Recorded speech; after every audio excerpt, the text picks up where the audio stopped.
నేను మంత్రిగా నాకున్న టైంలో అధికారులతో అనేక రివ్యూలు చేస్తుంటాను. ఎస్, తప్పేముంది? మా పార్టీ కోసం ఓట్లు పెట్టడం తప్ప ఉద్యోగస్తులకు ఓటు లేదా? సామాన్య ఓటర్కి ఎలానైతే తన ఓటుని సద్వినియోగం చేసుకునే హక్కు అర్హత ఉందో ఉద్యోగస్తులకు కూడా అదే ఓటు ఉంది.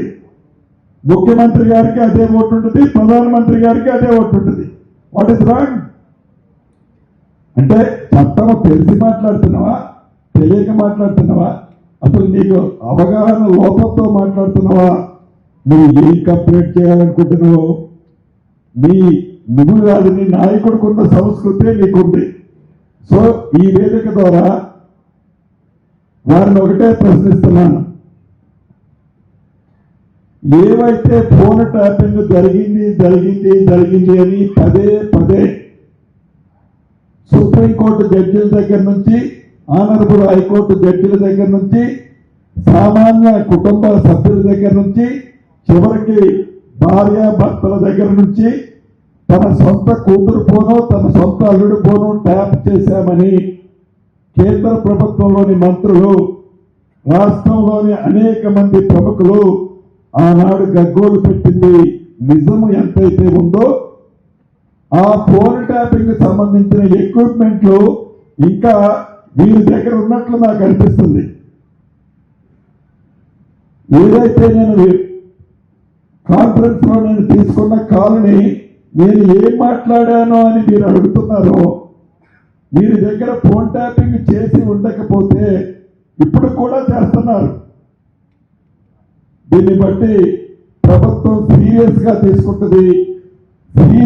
తీసుకుంటుంది. ఈ ఫోన్ ట్యాపింగ్ ఎక్విప్మెంట్ ఇంకా ఉన్నది అని నిర్ధారణ అవుతుంది.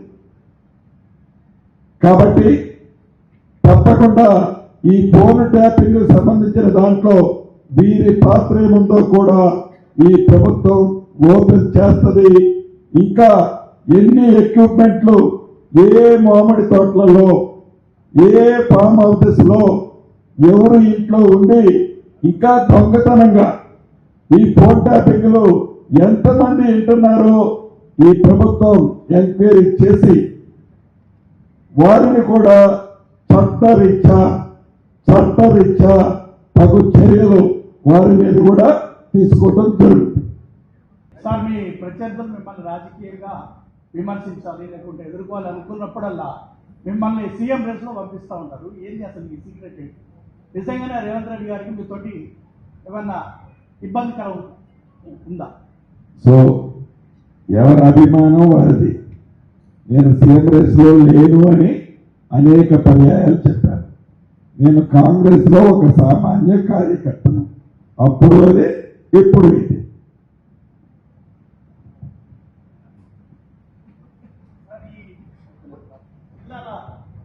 గార్ల ఖమ్మంలో కలపాలనే డిమాండ్ కూడా ఉన్నది. ఆ శాఖ కూడా బహుశా మీదే అనుకుంటా. అట్లా ఏమన్నా గార్లని ఖమ్మంలో కలిపే అవకాశం ఏమన్నా ఉందా?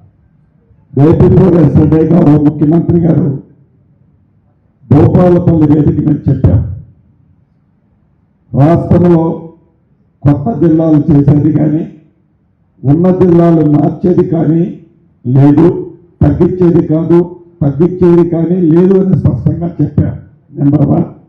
నెంబర్ 2, ఏదైతే ఆనాటి ప్రభుత్వం అన్సైంటిఫిక్ గా చేశామని అనేక రిప్రజెంటేషన్లు వస్తున్నాయో దాన్ని ఒక కమిటీ వేసి ఆ కమిటీ ఇచ్చిన రిపోర్టుని అసెంబ్లీలో ప్రతిపక్షాల సమక్షంలో డిస్కస్ చేసి ప్రజా తీర్పుకు అనుగుణంగా వాటి మీద మార్పులు చేర్పులు ఉంటాయి.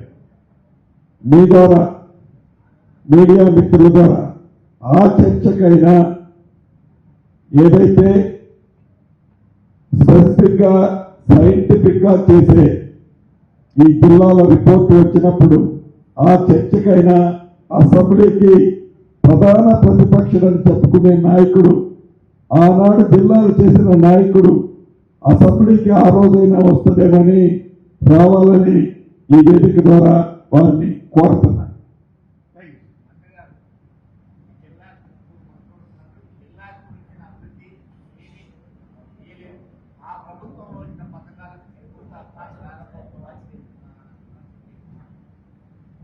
కళ్ళుండి చూస్తే కనిపిస్తాయి, కళ్ళు ఉండి కూడా నేను కళ్ళు మూసుకున్నా నాకేమీ కనిపించడం లేదంటే అది చూపించడం కష్టం. అభివృద్ధి ఏం జరిగిందో అసంపూర్తిగా మధ్యలో వదిలేసిన పోయిన వాటిని ఎన్ని కంప్లైంట్ చేశామో, నువ్వు తెల్ల కాగితాన్ని నల్లింకు పూసి జనానికి చూపించి మధ్య పెట్టాలని చూపించిన అనేక జీవోలని కార్యరూపం ఈ ప్రభుత్వం వచ్చిన తర్వాత చేపట్టింది. అది చూస్తే వారికి అర్థమవుతుంది. ఇప్పుడు సాఫ్ట్గా ఉండే మంత్రి గారు నిన్న ఎదిలాపురంలో ఉద్రేకంతో ఎదిరింపుతో మాట్లాడారని విమర్శిస్తున్నారు. ఎందుకు ఏది కారణం? ప్రధానంగా ఒకటి, ఈ కాంగ్రెస్ ప్రభుత్వం అంటే కన్న తల్లి లాంటిది, కడుపులో కుండ, చల్లటి కుండ లాంటిది. దౌర్జన్యాలకో, దందాలకో, అక్రమాలకో, భయభ్రాంతులు చేసి రాజకీయ లబ్ధి పొందాలనో ఎవరైనా ఆలోచిస్తే దాన్ని తప్పకుండా ప్రభుత్వం చట్టం తను చేసుకుపోతుందని చెప్పాను.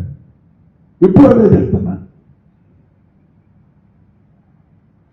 సార్, మొన్నటి వరకు సిపిఐ మీతో పొత్తులో భాగంగా ఉన్నది. ఇప్పుడు ఈ మున్సిపాలిటీ ఎన్నికల్లో పొత్తు ప్రధానంగా మీ మున్సిపాలిటీలోనే వేరుగా పోటీ చేసినటువంటి పరిస్థితి. సిపిఐ పార్టీ అప్పుడు పొత్తుంటుంది, ఇప్పుడు పొత్తుంటుంది. ఫ్రెండ్లీ కాంటెస్ట్ ఇది, ఫ్రెండ్లీ కాంటెస్ట్. వారు పోటీ చేస్తారు, వీరు పోటీ చేస్తారు. ఎవరు గెలిచినా ఫ్రెండ్లీనే ఉంటుంది. అంటే మీ మిత్రపక్షమే మీ మీద విమర్శలు చేస్తుంది, దానికి సమాధానం చెప్పాలని మీ విపక్షం ప్రశ్నిస్తుంది. సరే, విపక్షం వారి పద్ధతిలో, విపక్ష పద్ధతిలో కొట్లాడుకోవచ్చు. మిత్రపక్ష గురించి వాళ్ళు మాట్లాడితే దీంట్లో ఏంటో వారి లాభం, వారి లబ్ధి ఏంటో, వారికి వచ్చేదేంటో. వాళ్ళు నిన్న సిపిఐ నారాయణ కూడా చెప్పారు కదా సార్, తల్లిపాలకు పోతపాలకు మధ్యన యుద్ధం. సరే, ఆ సబ్జెక్టు నేను అనేది మనం మెయిన్ ఏజెండా డైవర్ట్ అయిపోతుంది మీకు. సరే, ఈ మున్సిపాలిటీ ఎన్నికల్లో మీ పార్టీకి ఎందుకు ఓటేయాలి? ప్రతిపక్ష వాళ్ళు బాకీ కార్డులని ప్రచారం చేస్తున్నారు. కులం బంగారం 2500 ఒంటరి మహిళలకి, వికలాంగులకి 4000 ఇవన్నీ ఇంకా బాకీ ఉన్నారని బాకీ కార్డు చూపించి ప్రచారం చేస్తున్నారు. ఈ పార్టీకి ఎందుకు ఓటు వేయాలన్నది ఇందాక నేను చెప్పిన 25 నిమిషాలు స్పష్టంగా చెప్పాను. కాంగ్రెస్ పార్టీకి ఓటు ఎందుకు వేయాలి, అడిగే రైట్ మాకు ఎందుకుందో నేను స్పష్టంగా చెప్పాను. నేను చెప్పినవి కొన్ని చేయని అన్నది నిజం, చేస్తామని కూడా చెప్తున్నా. ఏదైతే రాష్ట్ర ఆర్థిక పరిస్థితి ఆనాటి ప్రభుత్వం చేసిన ఆర్థిక అరాచకత్వం వల్ల అస్తవ్యస్తమైంది, దాన్ని స్ట్రీమ్లైన్ చేస్తూ ఒక్కొక్క స్కీమ్ని ప్రజలకు అందిస్తున్నాం అనేది ప్రజలే యాక్సెప్ట్ చేస్తున్నారు కాబట్టి ప్రజలు దీవిస్తున్నారు, ఎన్నికల్లో గెలిపిస్తున్నారు. అది ప్రధాన ప్రతిపక్షకి ఎందుకు జీర్ణించుకోలేకపోతున్నారు, ఎందుకు యాక్సెప్ట్ చేయలేకపోతున్నారు నాకు అర్థం కావట్లేదు.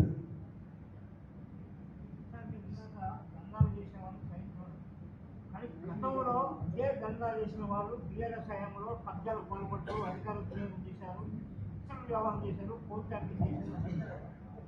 ఇప్పుడు కాంగ్రెస్ పార్టీ ప్రభుత్వంలో ఉన్న సాహిత్యంతో ఇప్పుడు దండాలు చేస్తాం.